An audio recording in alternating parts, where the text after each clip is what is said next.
तो आज हम सीखने वाले हैं कि वेबसाइट पर मेन्यू किस तरह से क्रिएट किया जाता है। तो चलते हैं और फटाफट से अपने डैशबोर्ड की तरफ चलते हैं। तो हम आ गए हैं अपने डैशबोर्ड की तरफ। ये हमारा होस्ट जो है WP एडमिन जो वर्डप्रेस का डैशबोर्ड है वो हमारा खुला हुआ है। हम अभी अपनी साइट देख लेते हैं। अगर दोस्तों हमने पिछले वाले वीडियो में ये जाना था कि एक वेबसाइट को किस तरह से लॉन्च किया जाता है। अगर आपने वो वीडियो नहीं देखा है तो ऊपर आई बटन पर क्लिक करके वो वीडियो देख सकते हैं। और आज हम सीखने वाले हैं कि वेबसाइट पर मेन्यू किस तरह से क्रिएट करते हैं। तो अभी हम अपनी वेबसाइट देख लेते हैं। ये हमारी वेबसाइट खुल गई है। ये अभी ब्लैंक वेबसाइट है दोस्तों, इसमें कुछ भी नहीं है। आज हम इस वीडियो में जानने वाले हैं कि ऊपर का जो हेडर बार होता है, इसमें मेन्यू होता है, लोगो होता है, वो किस तरह से हम बनाने वाले हैं। तो चलते हैं और सबसे पहले हम चलते हैं अपीयरेंस पे और मेन्यू पे जाते हैं। मेन्यू हमें क्रिएट कर लेना है। तो हम क्या करेंगे, यहाँ पर इसका नाम देंगे प्राइमरी मेन्यू। हमने नाम दिया है, प्राइमरी नाम दे दिया, प्राइमरी मेन्यू। अब हमें क्या करना है, ये कौन सा मेन्यू बनाना है, ये प्राइमरी मेन्यू बनाना है। और क्या करेंगे, हम क्रिएट मेन्यू बना देंगे। ये हमारा एक बन करके रेडी हो गया है मेन्यू बार। अब हमें इसमें क्या क्या करना है, हमें इसमें पेजेस ऐड करना है। पेजेस कौन कौन से, हमने कुछ पेजेस बनाए हुए हैं। अगर वो पेज लेना है तो ठीक है, नहीं लेना है तो हटा भी सकते हैं। तो हमने क्या किया है कि एक तो बनाया होम पेज ऐड कर लें इस मेन्यू में। उसके बाद हमें एक बनाना है पोर्टफोलियो पेज ऐड हो गया है। उसके बाद बनाना है हमें एक सर्विस पेज ऐड हो गया है दोस्तों। और उसके बाद भी हमें और पेजेस बनाने हैं। तो उसके लिए हम क्या करेंगे, उसके लिए हम पेजेस में जाकर के ऐड कर सकते हैं। अभी हमने 3 ही पेज ऐड किए थे। अगर हमें और भी पेज ऐड करना है तो अब हम कहाँ जाएंगे, पहले पेजेस में चलते हैं। चलो इसको छोड़ देते हैं दोस्तों, पहले पेजेस में ही चलते हैं हम। ये हमने 3 पेज बना रखे हैं। अब हमें और भी पेज बनाना है, तो ऐड न्यू पेज करना है।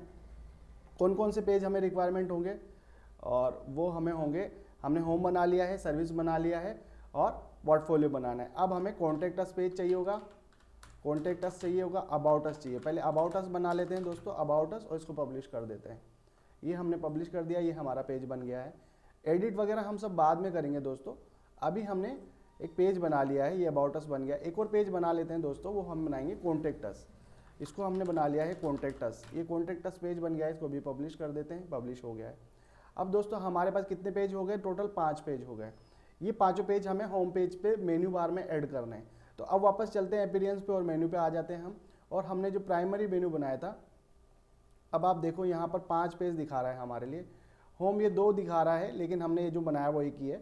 अब क्या करना है, इस पे से ऐड करते जाना है। ये पाँचों को इस पे से ऐड करके ऐड टू मेन्यू कर देना है दोस्तों। ये यहाँ पर ऐड हो गया है। अब लेकिन इसका ऑर्डर है वो गलत आ रहा है, हमें पहले कौन सा पेज दिखाना है फिर कौन सा दिखाना है। तो उसके लिए कुछ भी नहीं, बहुत आसान है दोस्तों। ये वाले इसको पकड़ के ऊपर जैसे ड्रैग करेंगे तो ये फर्स्ट पेज बन जाएगा, फर्स्ट वाला मेन्यू बन जाएगा। उसके बाद हमें होम के बाद अबाउट अस चाहिए, उसके बाद हमें पोर्टफोलियो चाहिए, फिर सर्विसेज चाहिए, और फिर कॉन्टैक्ट अस सर्विस वाला बनाना है, और फिर कॉन्टैक्ट अस। ये ऑर्डर बिल्कुल सही हो गया है दोस्तों। अब इसको क्या करते हैं, हम सेव मेन्यू कर देते हैं। सेव मेन्यू हमने कर दिया, तो ये हमारा मेन्यू बार सेव हो गया है। अब हम कहाँ चलते हैं, अब कस्टमाइजेशन पे चलते हैं। कस्टमाइजेशन पे क्या होता है, हमारा यहाँ पर बार दिखाई देगा। वो यहाँ पे जो पहला ये आ रहा है, पेंसिल बनी हुई आ रही है, यहाँ पे लोगो लगाना है दोस्तों। तो ये लोगो हम ले लेते हैं इसको, और लोगो पे हम आ जाते हैं। सबसे पहले site title and logo, select logo हम करते हैं और लोगो लगा देते हैं। ये लोगो हमने लगा दिया है, इसको क्रॉप कर लेते हैं। तो हमारा ये लोगो अपनी वेबसाइट पे लग गया है दोस्तों। ये लोगो आ गया हमारा। अब हमें क्या करना है, यहाँ पे जो मेन्यू आ रहा है, ये मेन्यू पे हमें क्या करना है, प्राइमरी मेन्यू। हमने यहाँ पर जाते हैं, पहले प्राइमरी मेन्यू सेलेक्ट कर लेते हैं, और पहले इसको और बाहर आते हैं हम, और हमारा मेन्यू बार पे जाते हैं, मेन्यूज़ पे जाते हैं। मेन्यू पे हमने प्राइमरी लिया है, इसमें पाँचों हमारे आ गए। ठीक है, बिल्कुल सही है। अब हमें कहाँ जाना है, अब हमें यहाँ पर जो ये पेंसिल बनी आ रही है, इस पर क्लिक करना है। यहाँ हम आ गए मेन्यू पे, तो हमें क्या करना है, डिज़ाइन पे जाना है दोस्तों। डिज़ाइन पे जाने के बाद हमें क्या करना है, अभी मेन्यू दिखाई नहीं दे रहा है, अभी वहाँ पर है लेकिन उसका कलर नहीं आ रहा है। अभी ये यहाँ पर क्या पूछ रहा है कि आपको जो मेन्यू की होवर स्टाइल है दोस्तों, वो कैसे चाहिए, कुछ भी नहीं चाहिए, या जूम इन चाहिए, या अंडरलाइन चाहिए, या ओवरलाइन चाहिए। अंडरलाइन हम करेंगे तो देखो आप, ये अंडरलाइन आ रही है, इस तरह का डिज़ाइन हमें चाहिए। तो यहाँ पर हम अंडरलाइन ही रखेंगे, और यहाँ कुछ नहीं छेड़ेंगे। यहाँ पर हम सब मेन्यू एनिमेशन कैसा आना चाहिए, साइड अप होना चाहिए, ये साइड अप होना चाहिए। इसके जो सब मेन्यू होंगे, ड्रॉप डाउन लिस्ट होती है, उसमें कैसा एनिमेशन आना चाहिए। अभी इसको नन ही रखते हैं, बॉर्डर्स की 2 ही रखते हैं। ठीक है, यहाँ पर कुछ भी नहीं करना है। अब हमें टेक्स्ट का कलर रखना है। टेक्स्ट हमें कैसा दिखना चाहिए, जब वो तो हमें ब्लैक दिखना चाहिए। ये हम ब्लैक कलर ले लेते हैं, तो टेक्स्ट हमें दिखने लग गया है दोस्तों।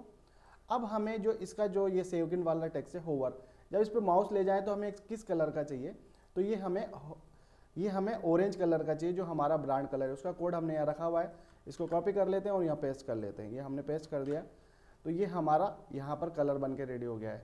और तीसरा कलर हमें कौन सा चाहिए, ये भी हमें वही कलर चाहिए, ये वाला कलर।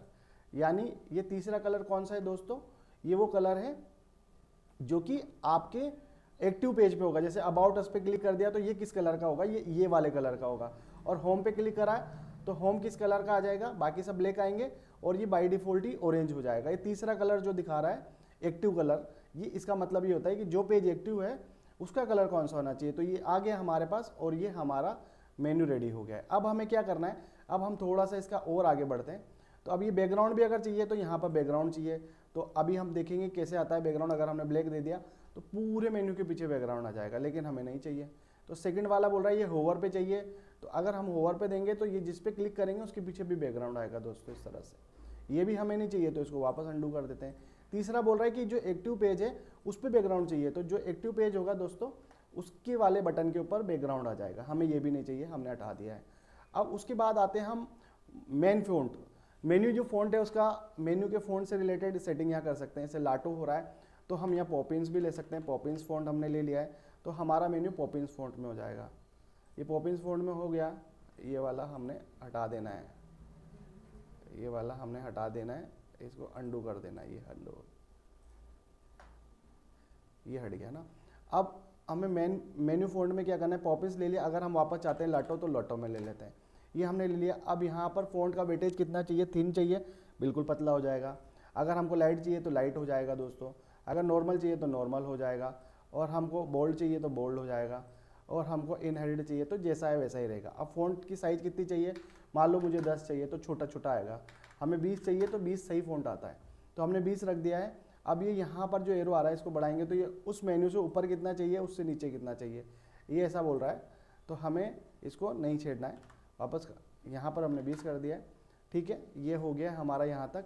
अब उसके बाद दोस्तों बोल रहा है ये मार्जिन और मेन्यू, टॉप से कितना चाहिए, ये कितना चाहिए, ये हमें नहीं चाहिए, तो हम इसको अभी छोड़ देते हैं। ये हमारा क्या क्लिक हो गया है, जो हमारा ये बीच में कट आ रहा था वो कट क्लिक हो गया है, वो हमें नहीं चाहिए। तो हम क्या करेंगे, इस पे जाते हैं। अब नीचे आ गया, थोड़ा सा 1.6 कर देते हैं, ये थोड़ा सा नीचे आएगा, ये वाला सही है बिल्कुल। अब हमें क्या करना है, यहाँ पे आप दोस्तों एक चीज़ और देख पा रहे हैं, ये अगर हमें छोटे फ़ॉन्ट में चाहिए तो इस पर क्लिक करेंगे तो ये सब स्मॉल फ़ॉन्ट में हो गया। अगर हमें टाइटल केस में चाहिए तो इस पर क्लिक करेंगे। अगर हमें इसको कैपिटल चाहिए तो सब कैपिटल हो जाएंगे दोस्तों। और ये नॉर्मल है, और इसके नीचे अंडरलाइन चाहिए तो अंडरलाइन आ जाएगी, और इसके नीचे स्ट्राइक थ्रू चाहिए तो बीच में से लाइन कट हो जाएगी। हमें ऐसा नहीं चाहिए, और हमें टाइटल केस में ही चाहिए। तो ये पूरा फ़ॉन्ट की सेटिंग हमने कर ली है। अब यहाँ तक हमारा काम हो गया। इसके बाद एक और आइकन आप देखेंगे, ये हमारे सोशल मीडिया का आइकन है। इस पर क्लिक करते हैं और इंस्टाग्राम। अब इंस्टाग्राम का हमें यूआरएल देना है, तो हम एक यूआरएल दे देते हैं। जो हमारा इमेजिन वाला यूआरएल है वो हम दे देते हैं www.instagram.com/imagine-creative। ये हमने अभी अपना वाला यूआरएल दे दिया है। इसी तरह से अभी फेसबुक का भी देना है हमें, तो इसी को कॉपी कर लेते हैं दोस्तों, और यूआरएल को हटा के यहाँ पर लिख देते हैं facebook.com। facebook.com हमने लिख लिया है, facebook.com। और तीसरा है हमारा ट्विटर का, तो ट्विटर का यूआरएल भी हम इसको हटा के और ट्विटर लिख देते हैं यहाँ पर, ये twitter.com, और ये हो गया है। अब इन सबको भी यहाँ से और ऐड करना है तो यहाँ ऐड कर सकते हैं, अभी हमें ऐड नहीं करना है दोस्तों। तो अब यहाँ से हम इनको बंद कर देंगे, सबको ये बंद कर देंगे। यहाँ तक का पूरा काम हमारा हो गया है। और अभी ये क्या है, फ़ॉन्ट थोड़ा सा बड़ा आ रहा है दोस्तों, और इस वाले की डिज़ाइन में भी कुछ इशू है। तो यहाँ तक का काम हो गया। अब डिज़ाइन में जाते हैं, इसका कलर दिख नहीं रहा है, तो हमें क्या करना पड़ेगा, आइकन का जो कलर है वो ब्लैक ही रखना पड़ेगा, या हम और दूसरा भी कर सकते हैं, सब ब्लू भी कर सकते हैं हम। और यहाँ से थोड़ा सा कम वाला ब्लू लेते हैं, इस तरह का ब्लू, तो ये वाला भी हमारा हो गया। या हम चाहते हैं कि हमारा जो ब्रांड कलर है उसी को यहाँ पेस्ट करें तो ये ब्रांड कलर में आ जाएगा। ये तो नहीं, ये हमने क्या दूसरा चीज़ पेस्ट कर दी है। ब्रांड कलर यहाँ पर है, ये वाला कोड का कॉपी करना है और यहाँ पे पेस्ट करना है। ये हमने पेस्ट किया तो हमारे आइकन भी उस ब्रांड कलर में ही आ गए। अब ये बोल रहा है सेकंड वाला, ये होवर पे कैसा है, जब इस पर कोई माउस ले जाए तो क्या आना चाहिए, तब ये हो जाना चाहिए ब्लैक। ये अभी यहाँ पर हम माउस ले जा रहे हैं तो ये ब्लैक हो जा रहा है, ये ब्लैक हो गया है दोस्तों, ये यहाँ तक ठीक हो गया है। अब इसका क्या है, आइकन की साइज़ कितनी चाहिए, आइकन छोटा चाहिए बड़ा चाहिए, आइकन के बीच में स्पेसिंग कितनी चाहिए, कम चाहिए ज़्यादा चाहिए, आइकन के बैकग्राउंड कैसा चाहिए, फैल गया है कम हो गया, आइकन के बीच की स्पेसिंग कितनी हो गई, कम कर देनी है हमें, कम हो गई है, ठीक है। ये सब पूरा आइकन की सेटिंग है ना, मार्जिन वगैरह कितना चाहिए, ये सब आइकन की सेटिंग है। और अब हम जाते हैं मेन्यू पे। मेन्यू पे जो हमने डिज़ाइन पे जो 20 का फ़ॉन्ट रखा था दोस्तों, वो हमें थोड़ा सा बड़ा लग रहा है, तो हम इसको 16 कर देते हैं, 16 फ़ॉन्ट, या हम 17 कर देते हैं, 17 फ़ॉन्ट ठीक लग रहा है मुझको। अब इसको पब्लिश कर देते हैं दोस्तों, ये पब्लिश हमने कर दिया। अब हम चलते हैं अपनी वेबसाइट पर, यहाँ आ गए, अब इसको रिफ्रेश कर लेते हैं और ये हमारा हेडर बन करके रेडी हो गया है। यहाँ पर हमारा लोगो आ गया है, ये हमारे मेन्यू आ गए हैं और ये सोशल मीडिया का आइकन आ गया। मेन्यू पे हमने जो इफेक्ट दिया था वो देख लेते हैं। हमने इसमें दिया था ऑरेंज और होवर इफेक्ट पे दिया था हमने अंडरलाइन, आ रही है अंडरलाइन, सब पे अंडरलाइन आ रही है। अब हमने क्या किया था, एक्टिव पे ऑरेंज कलर दिया था, तो क्लिक करते हैं और एक्टिव कलर हमारा ऑरेंज हो गया है। अब हमने क्या किया था, ये मेन्यू है, इस पर भी होवर दिया था, होवर पे ब्लैक होना चाहिए, ये ब्लैक हो रहा है होवर पे। अब अगर इस पर क्लिक करते हैं तो ये हमें इंस्टाग्राम पे ले जाना चाहिए, तो देखते हैं हमारा लिंक सही काम कर रहा है। तो ये हमारा लिंक सही काम कर रहा है दोस्तों, ये इसने इंस्टाग्राम खोल दिया है। इसी तरह से अगर हम फेसबुक पे क्लिक करते हैं, फेसबुक पे ले जाना चाहिए था हमको, ये हमारा लिंक सही काम कर रहा है, इसने फेसबुक भी खोल दिया है। और अब हम ट्विटर भी चेक कर लेते हैं, ट्विटर पे जा रहे हैं तो ये ट्विटर भी इसने खोल दिया है, यानी ये ट्विटर भी सही काम कर रहा है दोस्तों। ये हमारी प्रोफाइल खुल गई है। तो अब हम आपने जाना कि तीनों काम हमारे रेडी हो गए हैं, तो हमारा हेडर बन करके रेडी हो गया है। आप भी इस तरह से अपनी वेबसाइट का हेडर रेडी कर सकते हैं। आज के वीडियो में बस इतनी ही, बने रहिए हमारे साथ, आगे के वीडियो में हम पूरा पेज और पूरी वेबसाइट बनाना सीखेंगे। आज के लिए इतना ही, थैंक यू, बाय।